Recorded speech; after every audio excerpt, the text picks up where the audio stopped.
자, 이제 기계 조직과 유기 조직에 대해서 설명드리도록 하겠습니다. 자, 기계 조직은 여기 이제 그 틀 그대로 보시면 됩니다. 틀 그대로 됐습니다.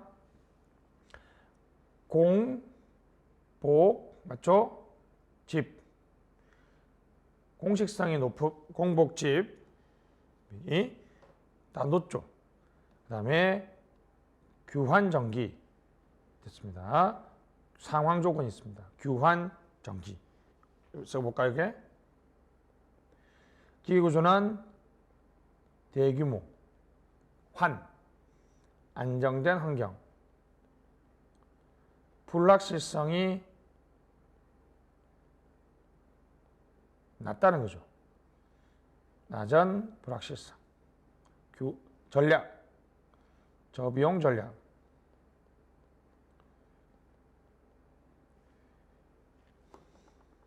규환전기, 무슨 기술? 일상 기술을 사용하는 조직에서 적합하다는 것이죠. 자, 그래서 다시 옆에 보면 공복집이 높습니다. SOP가 높다, 공식이 높다는 것은 SOP가 높다. 루틴이라고 그러죠. 수평 분할은 분업, 좁고 분명하죠. 톨 좀 넣어, 좁, 느. 여기는 신. 됐죠. 여기는 낮은 공식성, 적은 규칙과 절차. 분업이 아니면 협업, 넓고 모호한 직무 범위. 규환전기는 밑에 있죠. 그래서 이제 규환전기가 아니라 상황 변수에서 개인 차원, 집단 차원, 조직,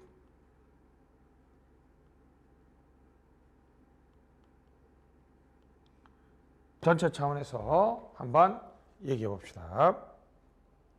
개인 차원, 집단 차원, 조직, 전체 차원에서 한번 얘기해 보시면 됐습니다. 개동세, 개인 차원에서는 동기부여, 그죠? X형 인간이죠. 됐습니다. 동기부여는 경제, 욕구, 당근과 채찍.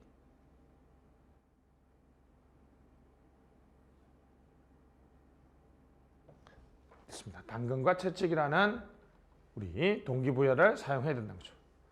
집단 차원에서는 공식 집단, 의사전달은 공식적, 하향적 의사전달, 집의결, 갈권리, 리더십, 거래적, 지시적 리더십. 굳이 뭐 다 할 필요는 없으니까, 그죠? 개동세, 그죠? 개동세, 집의결, 갈권리, 문과인구 변화, 문화, 무슨 문화? 위계문화죠. 됐습니다. 여기 보시죠. 비공식적인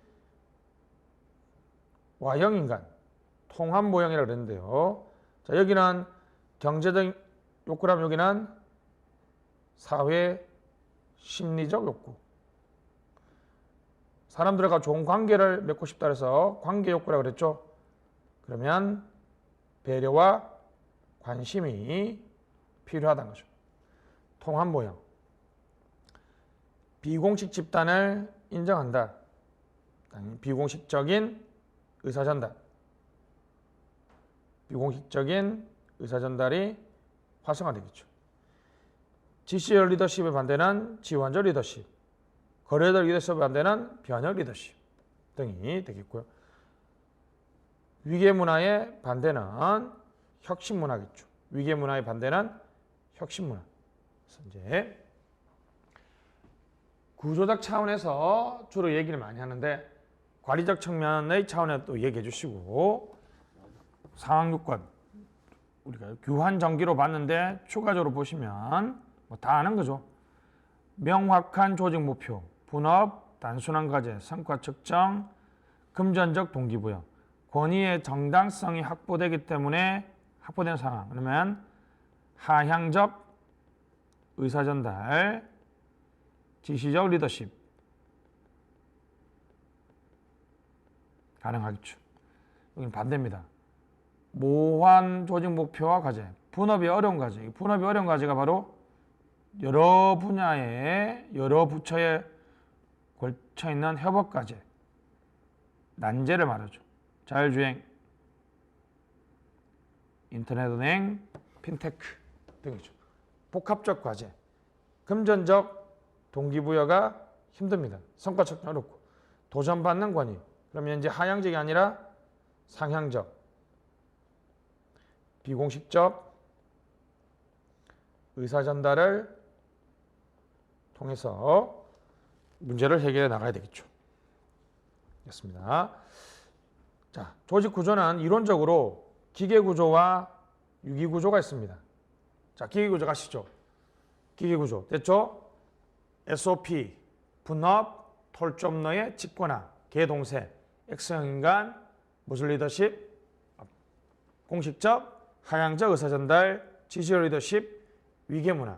한 번만 써놓으면 그 반대가 유기구조가 되겠죠. 그 안에 현실적으로 기사 몇 평 내, 기사 몇 팀 내, 기사 몇 평 내, 수평 구조를 팀 구조라고 합니다. 제가 가끔씩 기사 몇 팀 내, 기사 몇 평 내라고 얘기합니다. 기능 구조와 사업 구조는 시험에 안 나오고요. 요 밑에 뒤에 세 개가 시험에 아주 잘, 특히 이제 네트워크 조직 가장 많이 나오겠죠. 수평 구조는 우리 2006년 노무현 정부에서 팀제를 도입했기 때문에 실제로 시험에 두 번 나왔습니다. 요즘에 안 하니까 너무 힘들겠죠. 자, 여기까지가 조직 설계론의 가장 기초적인 조직 구조론입니다. 조직 원리. 자, 조직 원리. 원리주의. 우리 과학적 관리법을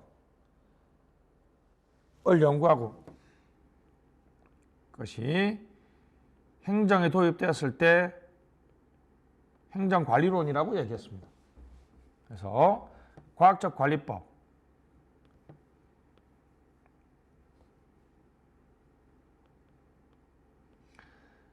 행정관리론을 완성한 귤릭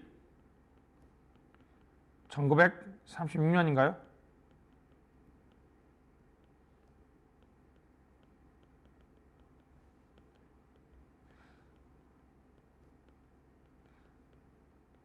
고전파 행정학을 완성하면서 1936년 행정과학 논문집에서 공사조직에 보편적으로 적용될 수 있는 능률 향상을 위한, 다시 뭐라고요? 능률 향상을 위한 원리 만들어냈다는 거죠. 그래서 원리를 만들어냈습니다. 그래서 이 학파를 또 한편 원리주의, 능률 향상을 위해서 노력했다 그래서 능률주의라고 합니다. 조직 원리는 뭐라고요? 행정관리론을 연구하던 귤릭 등의 행정관리론자들이 공사조직에 보편적으로 적용될 수 있는 원리, 그냥 조직 설계할 때 이 두 원리만 고려하면 된다는 거죠. 바로 분화의 원리와 조정의 원리입니다. 분화의 원리의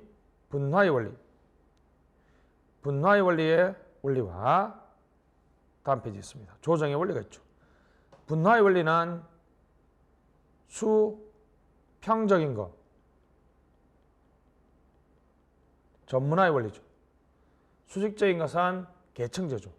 기능 명시,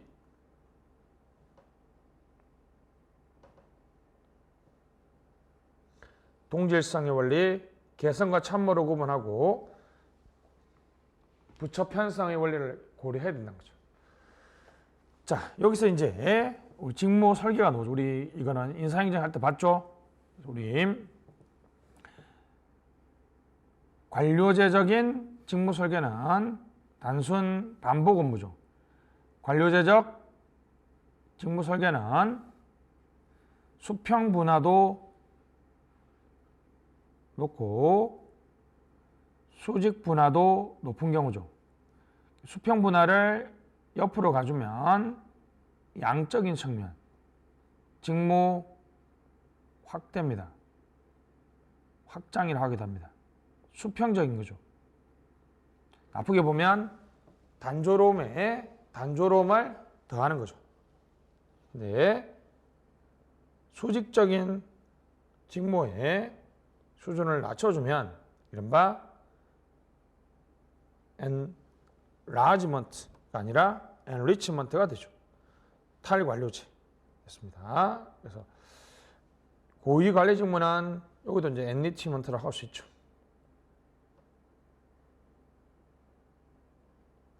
직무 풍요합니다.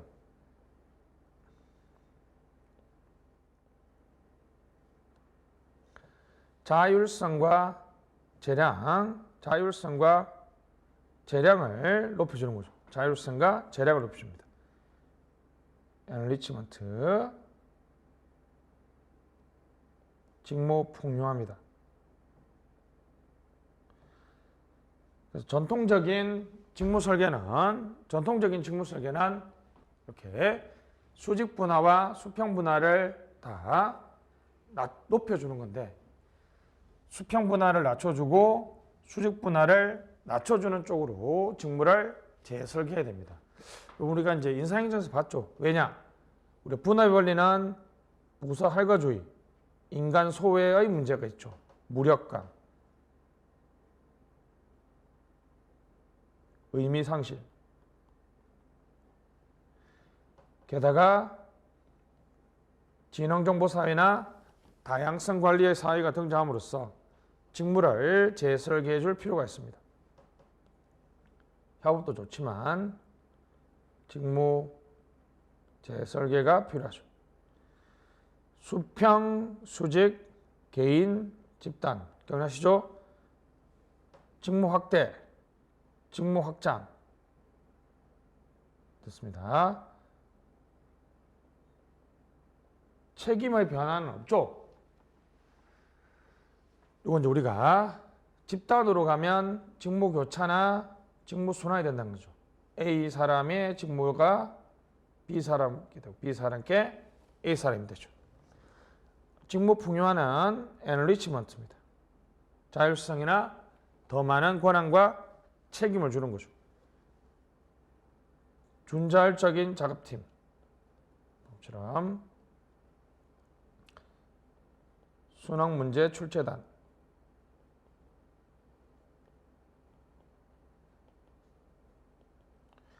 그래서 순환문제 출제단은 사실 문제를 언제까지 만들어야 된다는 가장 기본적인 것만 명령받았지, 문제의 방식이나 내용이나 그런 것들은 어떤 문제를 낼 것이냐는 자기들이 알아서 다 한다는 거죠.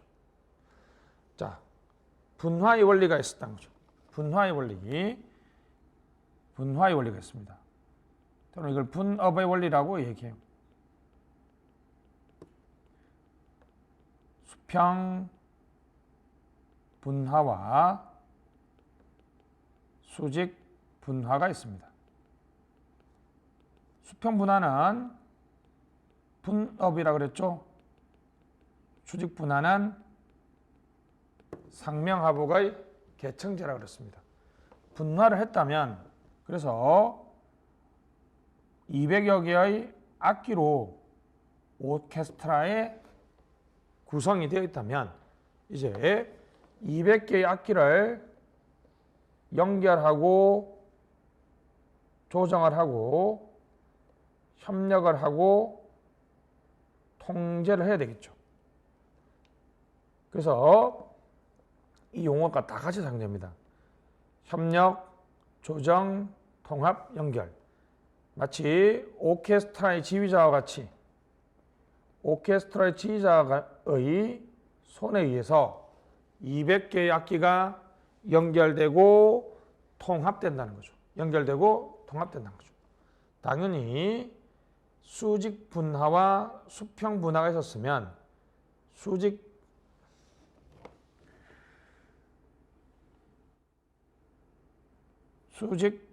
조정과 수평 조정으로 나누겠죠. 수직 조정은 암기 안 해도 됩니다. 계층제, 규칙, 계층지기의 추가, 수직 정보 시스템. 두 개 똑같아요. 이렇게.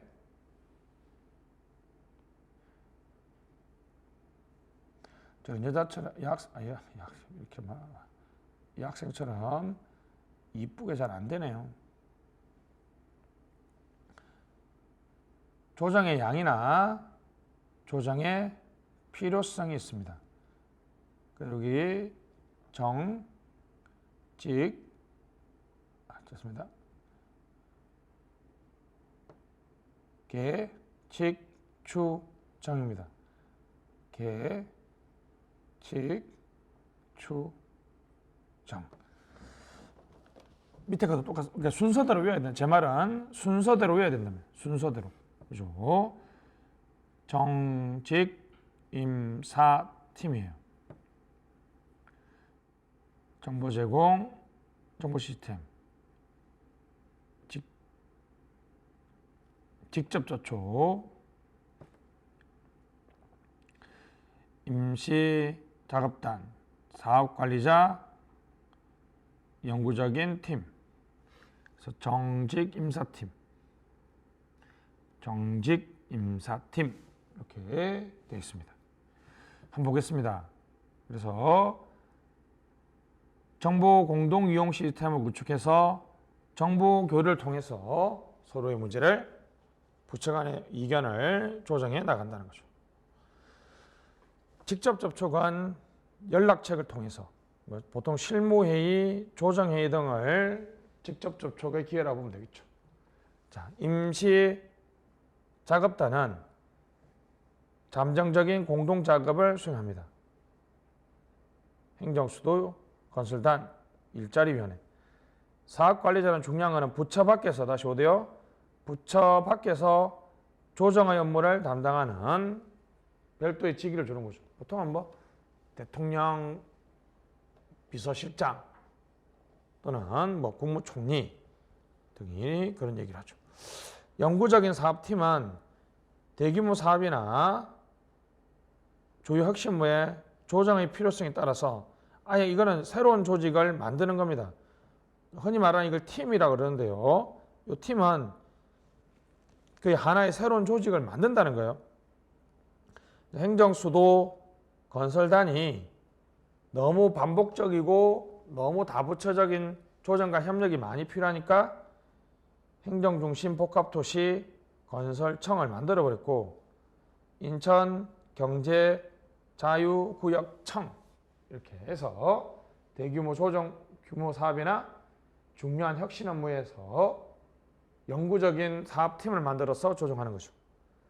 자, 정직 임사팀 꼭 기억해야 됩니다. 정보 제공, 지적 접촉, 임시작업단, 사업관리자, 영구적인 팀, 정직 임사팀. 자, 이 조정과 구분되기도 하고요. 같은 걸로 보는 같이 또 구분하지 않는 것도 있는 게 바로 협업입니다. 협업은 기능연계, 정보자원시설 공동활용. 다시 기능연계, 정보자원시설 공동활용.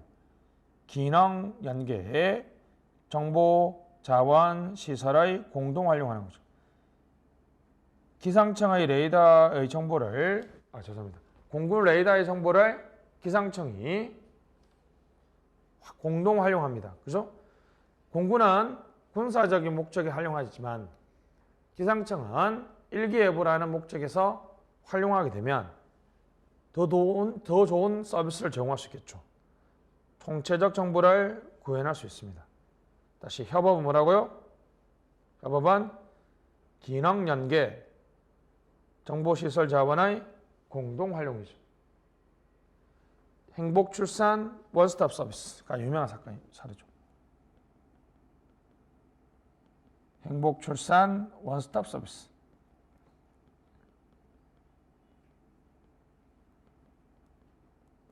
출산을 하면 5군데 정도의 신고를 해야지 혜택을 받을 수 있는데 한 곳에만 신고를 하면 그 신고한 정보를 다른 곳에서 공동 활용한다는 거죠.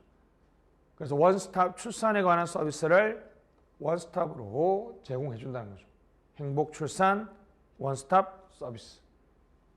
그러면 분절화되고 출산에 관한 서비스가 5군데로 분전화되고 파편화되어 있었는데 한 번에 통으로 그죠? 연결된 상태에서 제공되니까 총체적 정부 whole of government라는 표현을 씁니다. 근데 여러 부처가 같이 뭔가를 한다는 의미에서는 비슷하지만 정책 조정안 주로 최고위층이 주로 갈등 사안에 하는 것을 정책 조정이라고 그래요. 여기 수평 조정, 서로 갈등의 사안을 조정할 때 사용하는 거라면 협업은 중하위 공무원들이 협조 사안이죠. 서로 윈윈 하려고 하는 거죠. 업무 협조는 하나의 기관이 자신의 목표를 달성하려고 하는데 협업은 다수의 기관이 공동의 목표를 달성하려고 하는 거죠. 구분하는 개념도 있고 구분하지 않기도 하는데 좀 구분 좀 해주시면 좋겠고. 자, 이게 조직의 원리에 대한 설명을 했고요. 이제 조직 구조의 유형이 나옵니다. 조직 구조의 유형. 기능 구조는 동일한 기능으로 하나를 구조를 짜는 거죠. 규모의 경제의 비용 전략 전문성, 고객 대응성과 환경 민감성이 낮습니다. 그죠? 여기서 보면 자동차 회사로 생각하면 설계, 자재, 됐죠? 생산, 밑에 A, B, C. 사업 구조는 A라는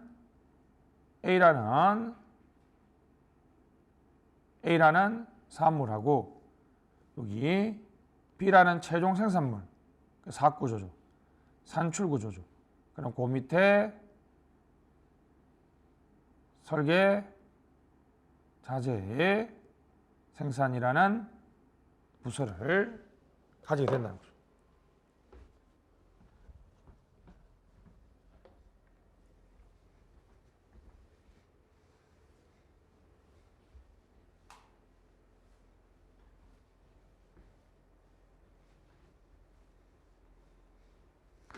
자, 자동차를 만들 때 설계하는 사람은 설계만, 자재 수급은 자재만, 생산을 하는 부서는 생산을 한다는 거죠. 그럼 여기 지금 A, B, C 세 개의 자동차를 생산하는 회사라고 하면 설계하는 애들은 제가 보기에는 한 명만 있으면 되죠. 왜냐하면 한 명이 한 2개, 3개까지는 설계할 수 있죠. 만약에 4개가 되면 5개가 되면 2명 정도 되고 한 10개 정도 되면 한 이제 3명 정도 되겠죠. 그러니까 규모가 많아지면 설계 부서의 인원이 많아지면 많아질수록 기하급수적으로 설계할 수 있는 양이 늘어나니까 규모의 경제가 발생합니다. 근데 이렇게 A라는 최종 생산물, B라는 최종 생산물, 산출물, C라는 산출물, 그렇죠? 그랜저, 아반떼,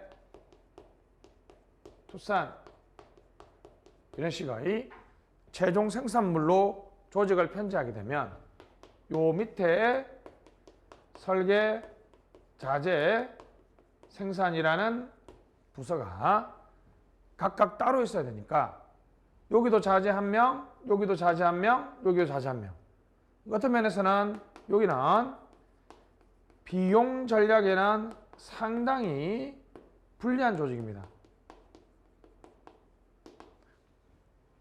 비용 전략에는 상당히 불리한데 가장 치명적인 기능 구조의 단점을 극복하려고 합니다. 자, 그래서 이제 이렇게 쭉 나가서 최종 산출물이 녹게 되면 요번에 새로 놓은 차에 문제가 발생했는데 어떤 사람은 설계 잘못이라 그러고 어떤 사람은 자재 잘못, 어떤 사람은 생산을 잘못했다 그래요. 이쪽은 책임 소재가 상당히 불분명합니다. 책임 소재가 불명하기 때문에 서로 책임 따지고 하다 보면 고객 대응성이 낮아요. 근데 이번에 새로 놓은 투싼이 잘못 있다 그러면 투싼 여기만 책임을 물으면 되죠. 여기는 책임 소재가 명확하고 고객 대응성이 좋아요. 왜냐하면 이게 투싼이라는 또는 그랜저라는 아반떼라는 산출물을 최종 생산물을 사업을 하기 위해서 필요한 설계, 자재, 생산이라는 기능들이 셀프 컨테인 어떻게 되어 있다? 자체 완결적으로 자체 완결적으로 포함되어 있습니다. 자체 완결적으로 포함되어 있기 때문에 고객 대응성과 환경 민감성이 좋죠. 근데 비용 전략 저쪽은 설계하는 사람, 자재 수급하는 사람 한 명만 있으면 되는데 여기는 각각 3명이 존재해야 되는 문제가 발생할 수도 있죠. 자, 그럼 이번에 수소 자동차와 전기 자동차라는 새로운 산출물이죠. 이건 산출 구조입니다. 새로운 사업을 하기 때문에 사업 구조라고 할 수 있겠죠. 그러면 수소 자동차나 전기 자동차도 설계, 자재, 생산이라는 기능이 필요한데 여기서 그 사람들을 새로 뽑았으면 나중에 이 사업 망했다, 이 사업 접자했을 때 그 정규직들을 자르는 것도 상당히 힘들죠. 오히려 새로운 걸 교육시키기보다는 기존에 설계, 자재, 생산이라는 기능 구조를 이렇게 연결하면 된다는 거죠. 그래서 이쪽은 같은 기능을 수행하는 애들끼리 모았다고 해서 기능 구조고 여기는 사업 구조, 산출 구조죠. 기능 구조와 사업 구조를 연결해 놨습니다. 매트릭스 구조죠. 매트릭스 구조. 매트리스라는 장방이라는 거죠.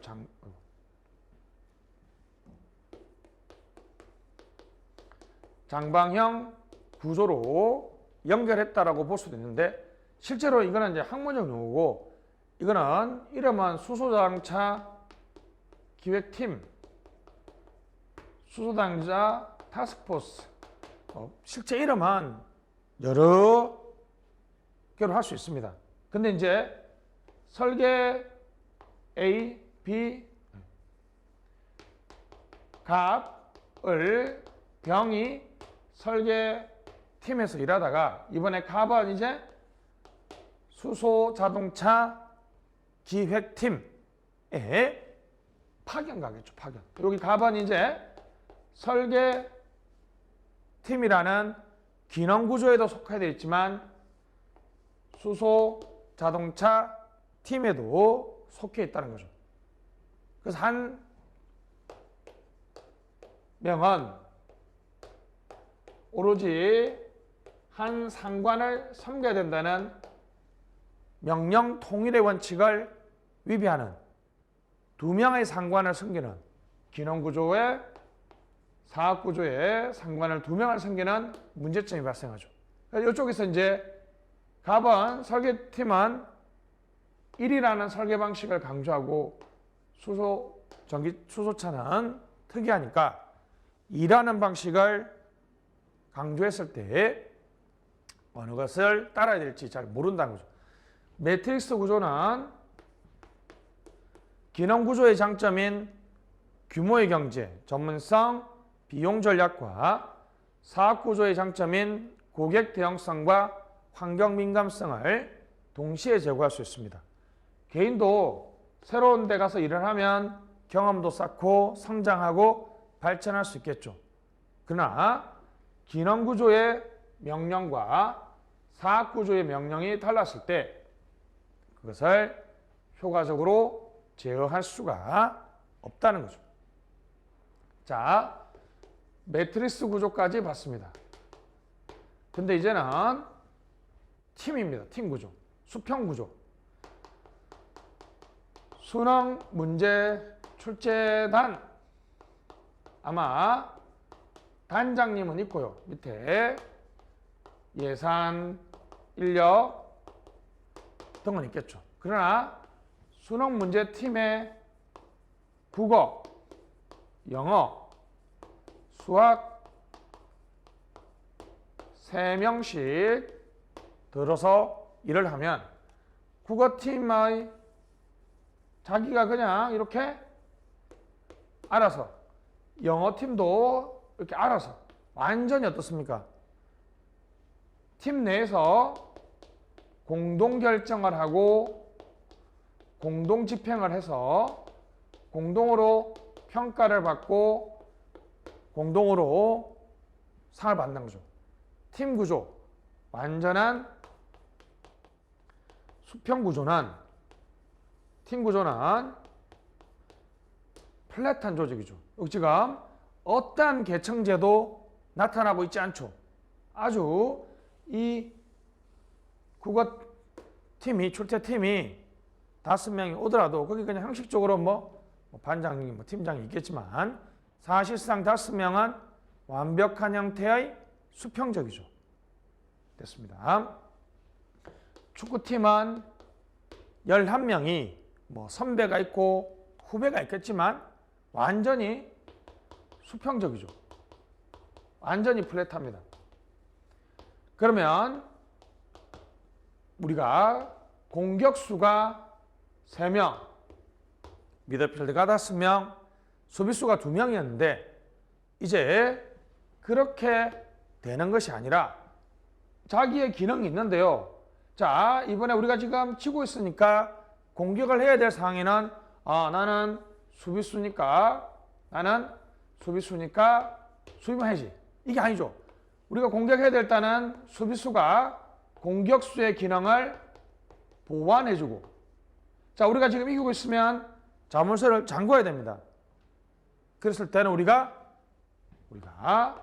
수비수의 기능을 보완해 준다는 거죠. 팀 제도는 공동결정, 공동집행, 공동평가, 공동책임을 지기 위해서는 상호 보완적 기능, 이게 아주 중요합니다. 어떤 기능을 수행해야 돼요? 상호 보완적 기능. 공격수는 수비수를 보완해주고 수비수는 공격수를 보완해주는 상호 보완적 기능을 수행하는, 상호 보완적 기능을 수행하는, 내 일이 있지만 다른 사람의 일도 같이 할 수 있어야 되는 거죠. 이른바 멀티플레이어가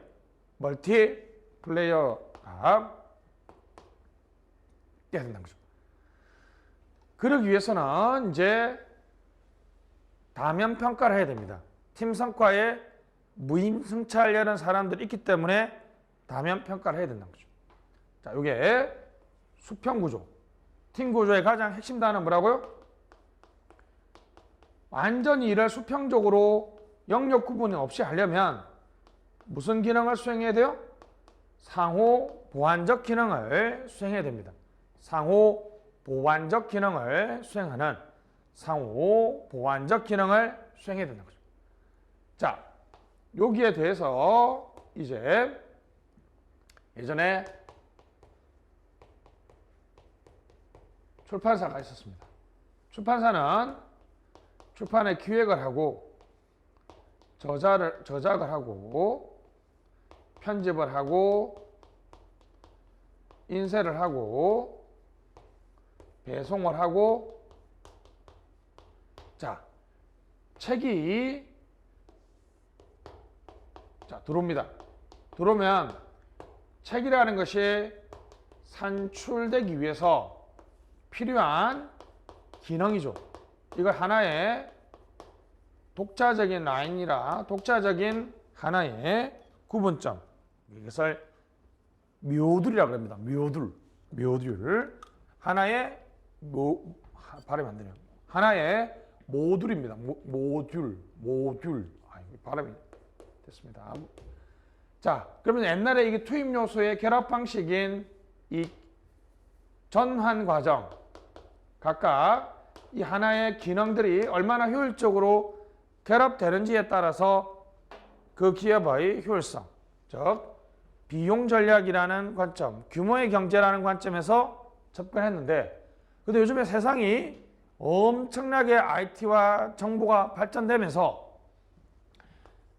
원래 이건 없었고요. 편집은 편집회사한테 여러분 예전에 보니까 최근에 출판사에서 보니까 편집을 베트남에서 한국 거를 연구하는 사람들한테 편집을 맡긴대요. IT나 정보화가 고도화되어 있지 않았다면 옛날에 국제우편으로 편집 원고를 주고받을 수 없는데 이제는 이메일로 그냥 신속하게 주고받을 수 있죠.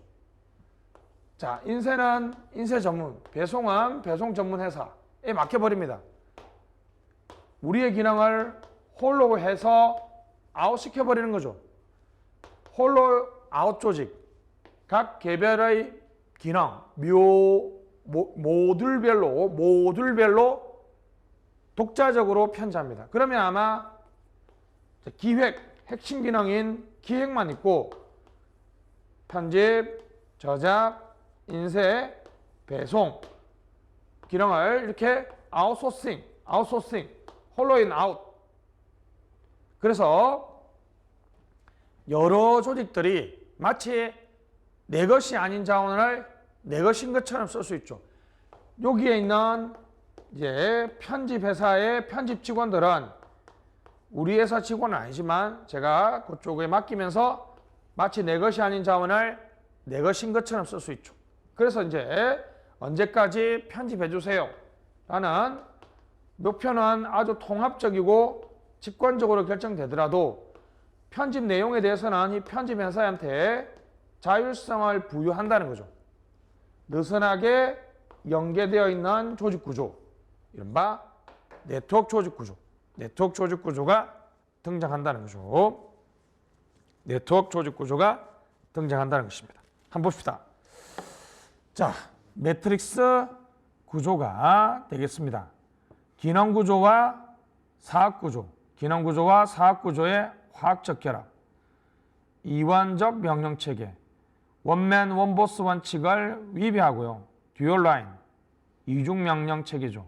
듀얼 라인 오소리티. 오소리티가 권위, 명령 또는 어떤 데는 행정기관이라는 의미를 가지고 있습니다. 이중 명령 체계가 되겠죠. 자, 기능 구조의 장점과 사업 구조의 장점을 동시에 누린다는 거죠. 수평 구조입니다. 팀 구조가 되겠죠. 상호 보완적 기능을 수행하는 플랫은 수직 복잡이죠. 그죠? 수직 복잡이 제로죠. 최소화된다. 수직 복잡이 제로는 그렇고. 나점. 넓은 통솔 범위. 신속한 결정. 플럽신이죠. 무임성차를 방지하기 위해서 다면 평가를 한다. 네트워크 조직입니다. 네트워크 조직은 루저리 커플, 우리 잘 알죠? 루저리 커플, 느슨한 연계. 여러 행위자들이 분산된 권력을 가진 상태. 편집 권력, 배송 권력, 인쇄 권력. 공동의 목적을 달성하기 위해서 상호작용한다. 여러 행위자, 분산된 권력, 공동 목적, 상호작용. 자권목상이거든요. 아니면 저는 위에 보바소, 고도로 분권화되어 있어요. 맞죠? 편집회사는 편집만 맡기면 편집회사 내에서 다 결정하죠. 고도로 분권화되어 있으며 때로는 고도로 통합되어 있죠. 상층부에는 통합되어 있지만 하층부는 분권적으로 운영됩니다. 내 것이 아닌 자원을 내 것인 것처럼 사용할 수 있다는 것이죠. 시장, 그렇죠. 시장입니다. 서론식으로 이야기하면 여기가 NPM이겠죠. 계층제는 전형적인 상명하복의 관료제겠죠. 당연히 여기는 네트워크가 되겠네요. 여기는 시장은 행위자들이 오토마이즈, 원자화되고 파편화되어 있다는 개인화, 아무런 연계가 없이 운영된다는 것이죠. 관료제는 여기 있네요. 타이틀리 커플. 그러니까 커플되어 있으니까 오토마이저하고 차이가 있지. 루즐리니까 타이틀리와 차이가 있죠. 됐습니다. 가격에 의해서 문제를 해결하려면 명령, 지시, 상명하복이죠. 상명하복에. 갈등 해결 여기 있죠. 감독. 여기는 결국 법적 소송이겠죠. 여기는 루즐리 커플이니까 서로 호혜 규범과 상호 신뢰에 기반해서 문제를 해결하려고 합니다. 됐습니다. 네트워크 조직. 자, 여기까지가 네트워크 조직의 이론적 내용이었고요. 실제 우리 이제 시험에 나오는 것은 정책 과정의 다양한 행위자들의 관계망인 정책 네트워크입니다. 자, 이번 강의 여기까지 하고요. 다음 강의에서 정책 네트워크를 강의하도록 하겠습니다. 수고하셨습니다.